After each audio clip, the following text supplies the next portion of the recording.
Selamat pagi anak-anak, hari ini kita akan belajar mengenai materi gaya dan gerak yang terdapat pada tema 8, subtema 1, pembelajaran 2. Silakan anak-anak simak materi ini dengan baik ya.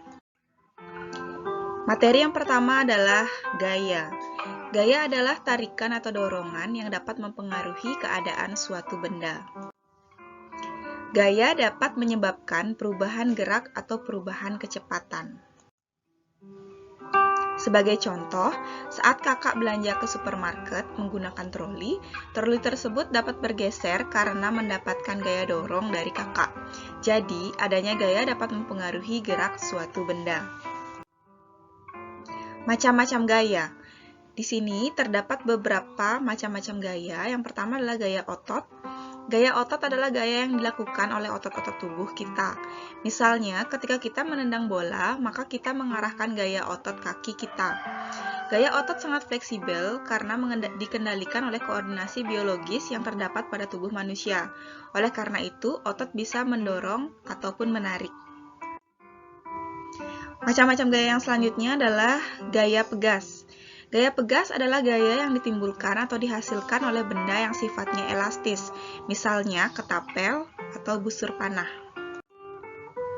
Yang ketiga adalah gaya gravitasi. Gaya gravitasi adalah gaya tarik-menarik yang terjadi antara semua partikel yang memiliki massa atau bobot di semesta ini. Yang keempat adalah gaya listrik.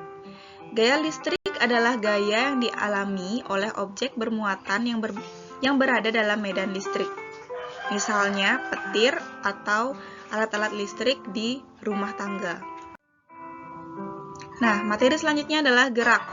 Gerak adalah perpindahan posisi benda dari tempat asalnya karena adanya gaya. Contoh pengaruh gaya terhadap gerak, misalnya yang pertama, mobil bergerak karena ada gaya mesin.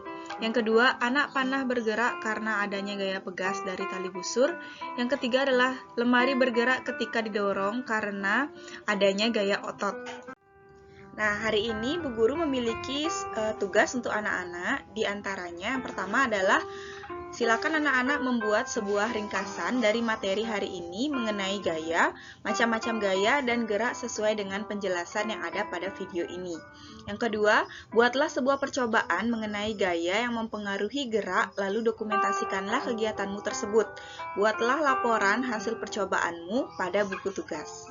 Silakan anak-anak baca dengan baik penjelasan dari Bu Guru ini, agar tidak ditanyakan lagi hal-hal yang sudah Ibu Guru jelaskan. Sekian video penjelasan yang dapat Ibu Guru berikan pada hari ini. Terima kasih anak-anak telah menyimak video ini dengan baik. Silakan anak-anak kerjakan tugas hari ini dengan baik. Semangat belajar!